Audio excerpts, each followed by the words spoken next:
Assalamualaikum warahmatullahi wabarakatuh. Saya Ferry Santo, mahasiswa Fakultas Teknologi Komunikasi dan Informatika, Program Studi Sistem Informasi. Kesempatan kali ini saya akan mencoba menjawab soal ujian akhir semester pada mata kuliah Pengelolaan Data Terdistribusi yang diampu oleh Bapak Denny Hidayatullah MMSI.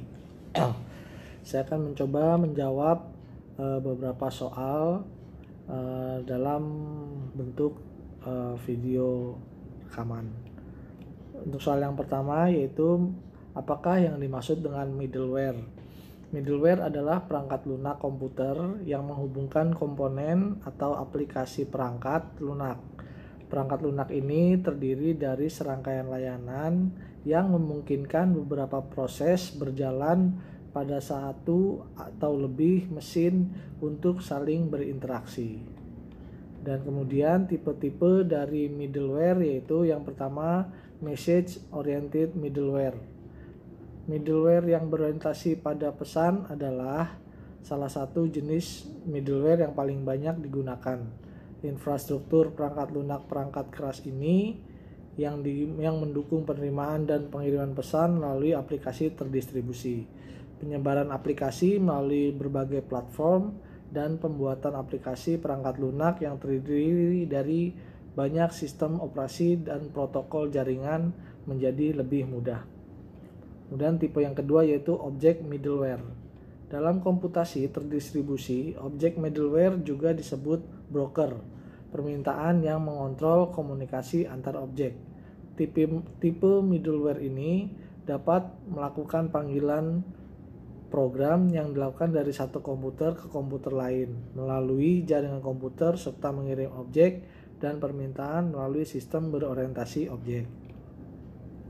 Kemudian tipe yang ketiga yaitu Remote Procedure Call atau RPC middleware.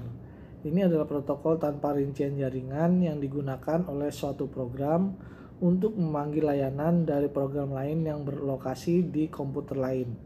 Ini digunakan untuk melakukan transfer data dengan sinkronisasi maupun membatalkan sinkronisasi data antar aplikasi atau sistem.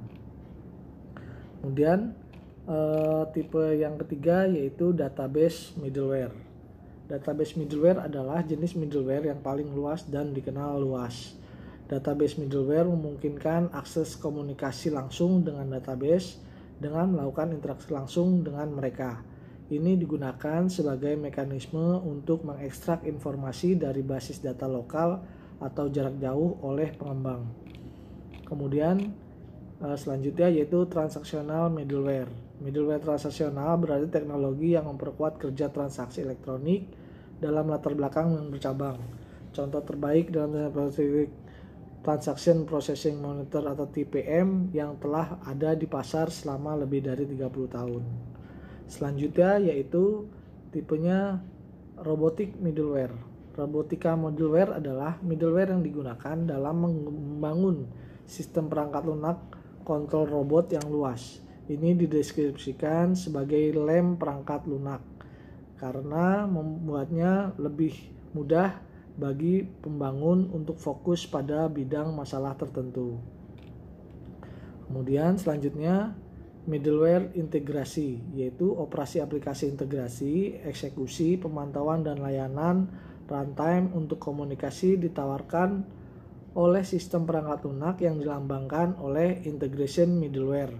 Ini juga bertindak sebagai alat untuk integrasi data proses. Apa manfaat middleware? Yang pertama, pada sistem yang terdistribusi, maka dapat dijalankan dua buah platform atau aplikasi secara bersamaan. Manfaat yang kedua, dapat melakukan komunikasi pada aplikasi yang berjalan di platform yang berbeda. Kemudian, adanya transparansi pada seluruh jaringan sehingga dapat menyediakan interaksi dengan layanan atau aplikasi lainnya.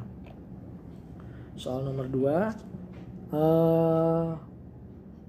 Penjelasan mengenai istilah DDL dan DML.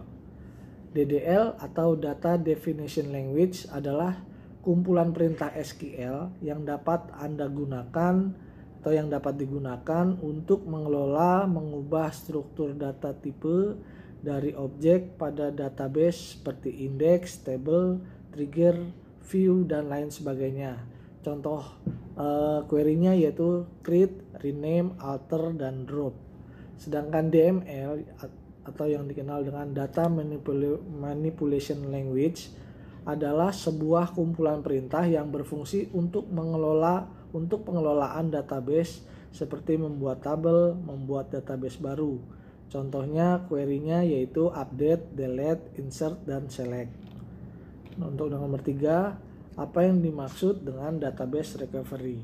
Database recovery atau pemulihan data adalah proses penyelamatan atau retrieving data yang tidak dapat diakses, hilang, rusak, atau terformat dari penyimpanan sekunder, media, removable, atau file.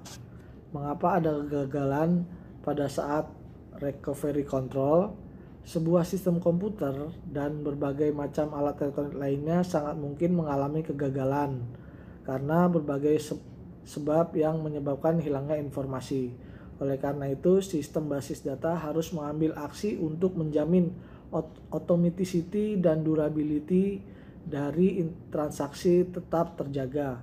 Bagian integral dari sistem basis data merupakan skema recovery yang dapat mengembalikan basis data ke status konsisten yang ada sebelum kegagalan.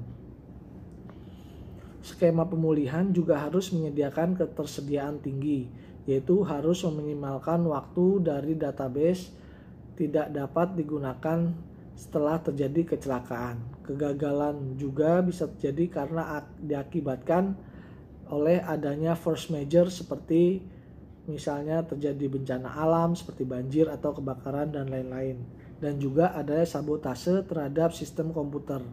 Akibat dari adanya kejadian-kejadian tersebut, maka informasi yang berkenaan dengan sistem basis data akan menjadi hilang. Sebut jenis-jenis kegagalan dalam recovery control dan berikut contohnya. Jenis kegagalannya yang pertama yaitu kegagalan sistem. Kegagalan sistem yang mempengaruhi semua transaksi yang sedang berjalan tetapi tidak merusak database secara fisik. Contohnya sistem error atau software yang error. Kemudian jenis kegagalan yang kedua yaitu kegagalan media. Kegagalan yang merusak database dan semua transaksi yang sedang berjalan pada saat itu. Contohnya head crash. Kemudian prosedur dalam recovery dan restart data. Recovery dari suatu kegagalan transaksi biasanya berarti database direstore ke status yang konsisten ke waktu sebelum terjadi kegagalan. Untuk mengcover kesalahan atau kegagalan dari transaksi, sistem maintains sebuah log untuk menjaga jalannya semua operasi yang mempengaruhi nilai dari item database. Informasi ini mungkin akan dibutuhkan untuk mengcover adanya kegagalan. Log disimpan di storage dan secara bertahap di backup ke storage lainnya untuk menjaga adanya kerusakan yang fatal. Ada beberapa teknik yang dilakukan untuk recovery, yaitu yang pertama deferred update atau perubahan yang ditunda. Perubahan pada basis data akan berlangsung sampai transaksi pada poin disetujui atau commit. Jika terjadi kegagalan maka akan terjadi perubahan, tetapi diperlukan operasi undo untuk mencegah akibat dari kegagalan tersebut. Kemudian yang kedua yaitu immediate update atau perubahan langsung.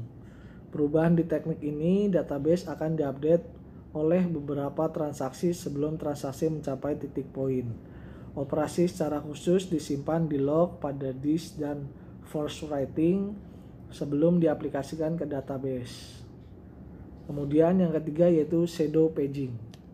Menggunakan page bayangan di mana pada proses terdiri dari dua tabel yang sama, yang satu menjadi tabel transaksi dan yang lain digunakan sebagai cadangan.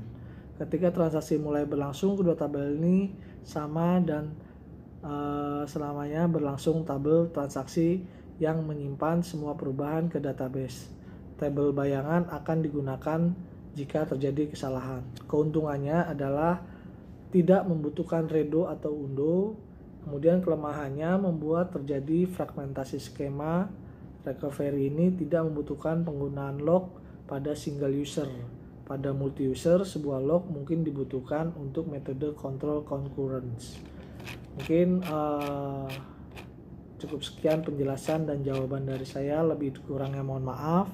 Wabillahi taufiq wal hidayah. Wassalamualaikum warahmatullahi wabarakatuh.